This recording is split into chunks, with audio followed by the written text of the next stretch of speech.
Bunge la 13 huenda likakamilisha muhula wake bila kujazwa kwa kiti cha mbunge maalum kilichoachwa wazi baada ya kifo cha marehemu Dena Joseph Hamisi aliyoteuliwa katika bunge la taifa na chama kinachokumbwa na migogoro cha Amani National Congress ANC.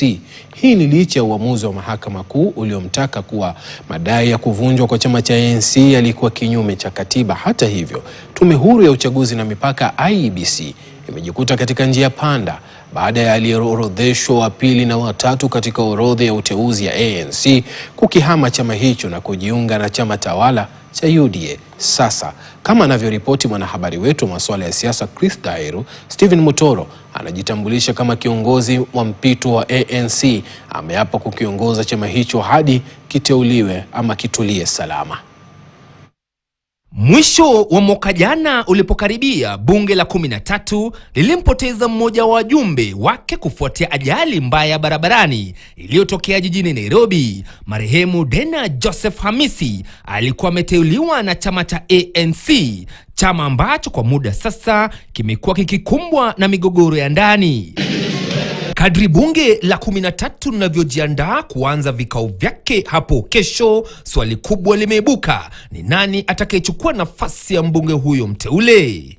Kwa mujibu wa orodha ya uteuzi ya ANC iliyowasilishwa kwa IEBC, aliyekuwa seneta wa uteuzi Petronila Were Lokorio alikuwa wa pili kwenye orodha. Hata hivyo, tayari alimfuata aliyekuwa kiongozi wa ANC ambaye sasa ni waziri mwenye mamlaka makuu Musalia Mudavadi kujiunga na chama cha UDA, na baadaye akateuliwa kushika wadhifa wa naibu mkuu wa ujumbe wa Kenya nchini Ethiopia.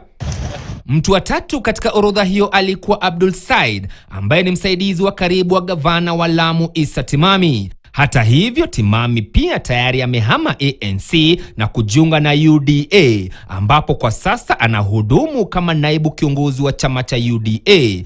Mwezi uliopita, mahakama kuu ilitoa uamuzi uliotamka kuwa hatua ya kuvunja chama cha ANC ilikuwa kinyume na katiba, hatua iliyorejesha matumaini mapya kwa chama hicho ambacho kilionekana kufifia baada aliyekuwa kiongozi wake Musalia Mudavadi kukihama. It could have been an intractable legal conundrum, intractable in the sense that difficult to resolve, if that merger had continued and the court had not made a determination on the merger. But because we are a country governed by the rule of law, after the determination by the High Court that that merger was illegal, then you revert to what we call the status quo before the determination of the High Court happened. Hata hivyo, kwa kuwa upande wa Mudavadi bado anadirisha la siku 45 la kukata rufaa dhidi ya uamuzi wa mahakama kuu uliokifufua chama cha ANC, Stephen Mutoro anayejitambulisha kama kiongozi wa mpito wa chama hicho anasema tayari amewasilisha orodha mpya ya maafisa wa ANC kwa msajili wa vyama vya kisiasa, akieleza kuwa anatarajia maafisa hao kutangazwa rasmi na kutambuliwa kisheria. You are using a political party to be appointed as a prime minister or a prime cabinet secretary, including members of your family, and then you forget that you committed the party to a 30% arrangement that has never been honored, then you walk around talking about 2027. I mean, that for me is an insult.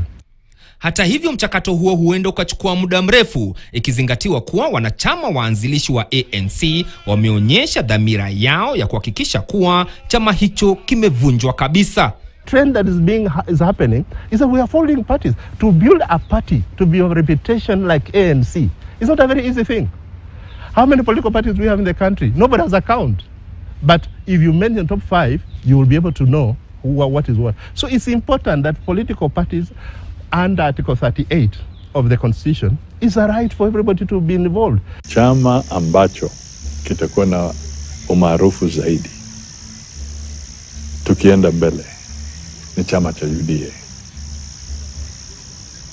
na tunakaribia uchaguzi wa 2027.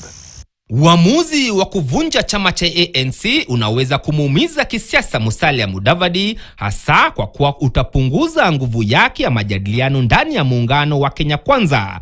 Hii ni kwa sababu Bila chama chake mwenyewe, nafasi yake katika meza ya mazungumzo itategemea zaidi msaada wa Rais William Ruto badala ya ushawishi wa moja kwa moja kupitia chama chake. Chris Dairu, KTN, Nairobi.